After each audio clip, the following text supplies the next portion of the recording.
Welcome to the Nobel Podcast. In this podcast, we interview sales legends and share their secrets with the goal to help you improve your sales strategy.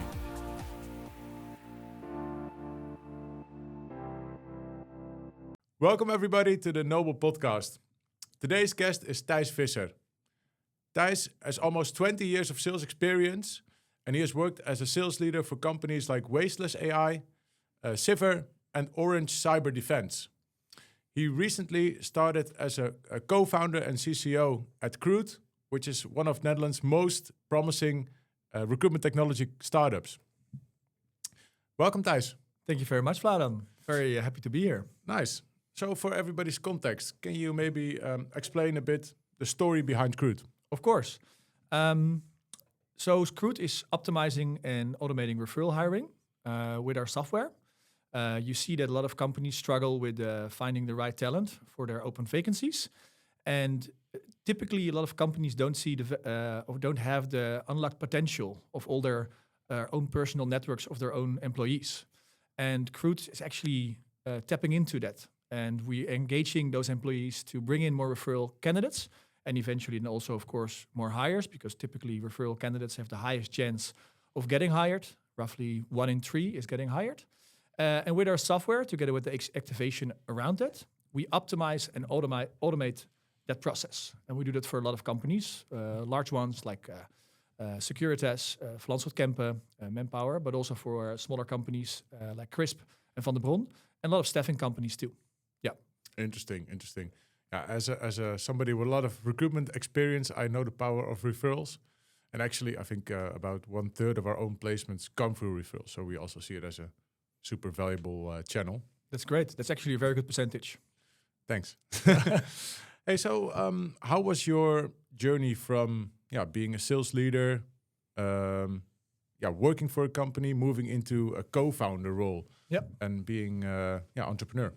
That's actually quite a story. I'm quite a late co-founder. I mean, I'm not in my 20s anymore. So I've been working for all kinds of startups and scale-ups, like you mentioned, and also for one enterprise. First as sales roles. Back in the days, it was called business development manager or just sales. Nowadays, of course, it's BDR, SDR, and then account executive. And then I moved towards roles in leading, VP sales, sales director roles, and eventually a very governing sales role as well at Orange Cyber Defense. Always as an employee, never as a founder. It was always in the back of my mind. But apparently I wasn't ready for it, or the idea wasn't there, or I don't know. It just it went like it went. And once I came back from my last role as a sales director at Orange Cyber Defense, I got in contact with some of the people who invested in Cruit, and they learned about Cruit. My 3 fellow co-founders, Zeno, Yuri, and Stije, they pivoted from another startup towards Cruit. Very early days, they had an MVP product with a first customer, Crisp, that was actually testing out the software for the first time. And then they decided to fully pivot, and they were looking for an investor. And the investor knew I was on the market to go back into startup scale-up from a commercial perspective. They brought us together. We had a coffee. That coffee of 15 minutes became a 4 hours brainstorm. That's actually true. Nice. And then we decided to do the thing with the 4. And then afterwards, after a couple of months, also the investor Slingshot Venture decided to invest, and our rocket was launched. Oh wow, yeah. That's a pretty inspiring story. Thanks. And how has that been for you? Because I can imagine as a sales VP, you probably were earning a lot more money than a very early stage startup could offer you. So I can imagine that you had to take a pay cut, had to take a big risk as well. Do you remember how that was for you in that moment? Because I can imagine there's a lot of listeners listening who might be considering, starting their own company or joining a company as a founder, but they will have the same challenge, of course. Yeah, that's actually a very strong moment. When it happened and I met the guys, I saw the product, I saw what the potential was, I saw what the investors saw in it. It was clear for me that if I wouldn't take this chance to step on board and become a co-founder of Cruit, I would probably never do it. So like I said before, it was always in my mind. Yes, it's true. As a VP sales or a sales director of a large company, you earn a lot more money every month. but it doesn't mean that that's always like the thing you're chasing, right? So it was a big decision. Of course, I had this consultant back home as well. I have a wife and 2 kids, so I checked that, and I decided to do it, and it was a very liberating moment, maybe also to do it, and a very exciting moment. I mean, I would lie if I would say it was not how do you say it, very exciting, and I wasn't nervous about it, but it was a big change in my life. Yeah. But it's been a couple of years back now, and I have no regrets at all. It's a very inspiring story so far, and I'm looking forward for the rest. Nice. Yeah. Respect for the gutsy move. Thanks. Quite cool. So, can you maybe take us back then to that moment in time? So you guys had Crisp as a launching client. Yep. And then, on the back of that, obviously your goal was to find more clients and tell the story of Cruit. How did you go about that in the beginning? Well, at first it's very difficult. If you have no customers or just one, which was still a non-paying customer, by the way, at the time, so we had to convert it to paying as well. You have no reference cases. So you're actually selling on what it can offer based on the story and based on the product that you have. And that's much more difficult than when you have all kinds of success stories behind you like we have now, and you can show basically on every vertical or a lot of verticals what you achieved with other customers. So that's a difference. In the beginning, we were quite open for proof of concepts, right? Do a 3-month trial, and then if they didn't like it, they could stop. Yeah. Luckily, we're in the position now that we don't have to do that anymore. We have our advantages, we have our cases.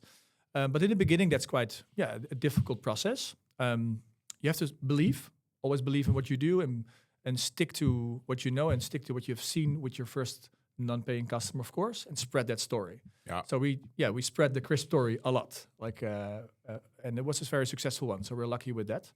And eventually more came, and the trust came, and we met people who believed in us, high up in organizations, very thankful, of course, for the rest of the clients next to Crisp, and back in the early days, who gave us a chance to prove what we can do for them. Yeah, I can fully understand it. So basically, if you're in a position where you're starting up, you have to take on, basically every sort of proof of concept or client case you can, and fight for that to grow on the back of that and expand on the back of that as a bit of a snowball effect, so to speak. And it's a thin line, because you don't want to become too, how do you say, that you're desperate, basically. That you're too desperate to you can do a proof of concept, please try a proof of concept, because you have to fake it to make it, right? So of course we were trying to show that we're sort of having many clients, and they were signed, and we're starting with them. But eventually, I think you have to stay true to yourself, be honest, until, of course, there's a fake it to make it part, and then be honest. And then I think the product showed itself. So eventually, I think the first clients we took on directly became successful. Of course, that helped in the story towards others. Of course, we're still in that process. It's always not easy to sign new customers, but we do see now that the traction in the market, for us at least, is like ramping up, and people see us, know us. We're at events, so that helps a lot, of course, as well. Yeah, can understand. How does it work when you're a startup and you're selling into, because you guys are selling into quite big clients such as Securitas or Manpower, some of these are really big enterprises. How does it work when you're a startup and you're selling into these sort of big companies? You have to win the trust. What are the secrets there? Yeah, that's actually true multi-level sales. So it's almost managing all stakeholders within that company. So it's not that you have one person that likes you, that says, okay, I want to buy this, brings it to a director and says, okay, let's sign off, let's buy it. You have most of the time many stakeholders that you have to manage on all different levels. So it's like, of course, the person who buys it, typically with us, that's recruiters or heads of recruitment. Then you have, of course, the marketing, you have the employer branding that has a say in it. Then when they're interested, they bring it much higher in the organization. It goes to a director. We have legal, we have security. Of course, we are also compliant with GDPR. So that's a lot of meetings that you're doing to make sure everyone is on board, that they're willing to sign with Cruit. And that takes time, right? That's not something you do overnight. We have a large client, Flora Food Group. Took, I think, just under a year to sign them. And it's typical for SaaS sales at large enterprises. You don't have to be scared for it. Just make sure that you don't do only large enterprises, because then the deal flow is, of course, it's very low. So it's always, in my opinion, it's good to have a combination of the two, to do smaller companies and also have larger ones on the back that just progressing. What, by the way, for me was a very insightful moment with Cruit is that when we signed Flora Food Group, I realized we haven't seen them. So we did it all online. Oh, wow. With a corporate, with all those meetings. And that's definitely for me an eye-opener that that's apparently possible like in 2025. And we actually met them after they were rolled out for the first time live. So that's also something that's a very insightful thing to know that you, of course, the connection is being made real life. I strongly believe in that, and I will never let that go. But apparently a lot more is possible just via video or via calls than I thought in the old days. Yeah, especially maybe when you guys consider expanding to other countries, then that's a good option to research further, I guess. Yeah, exactly. Cool. How does your typical sales cycle look like, or your sales motion? Is it inbound driven, outbound, partner sales? Yeah, I think we're quite outbound driven. We do see more and more inbound coming as well now because we're more well known, like I just said. But we have a very strong sales motion outbound with our BDRs from you, of course. We're basically believing strongly, and I believe strongly, and even more than maybe before, that phone calling is the number one tool to actually get someone on board. I think if you look at tools, we have so many tools available that we're using, right? And we use them a lot. We have Apollo, we have Clay, we have all kinds of tools that we're using to enrich the data and to make sure you have all kinds of automations that are working. Yeah. But because those AI tools out there are so strong and so powerful, and there are so many of as well, and so well known now that everyone is using them, that I'm not sure how's it with you, but if I look at my LinkedIn in a day, I have like 10, 15, 20 clearly automated messages that I will never respond to. I will maybe not even look at them. But if someone actually calls me and asks me an inviting question, which is difficult, of course, but if you do it and you have 3 minutes to make your case, that's how we close appointments and demos. So it's strange, like in the new AI era, with all those automations, calling seems to be even more important than it was before. Yeah. Because it's the only way to stand out. Yeah. Quite counterintuitive, but I do fully agree indeed. Yeah. And it's personal. Yeah. Also. And I can imagine you've been in sales since 2007, so the phone is no stranger to you, I guess. No, I can't explain in Dutch, but I think the caller is quicker. I think that's a Dutch phrase. Yeah. And I strongly believe in that. And back in the days, it was important because there was no tools. I mean, we were not even using LinkedIn in the beginning.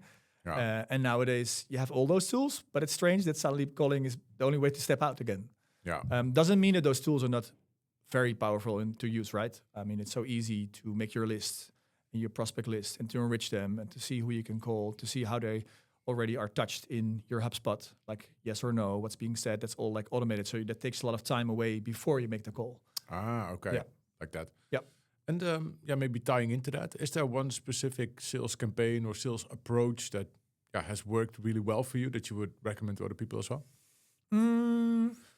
I would say it helps very much if you do vertical selling. So, of course, you need some vertical to prove. So we have a lot of staffing companies in the secondment area.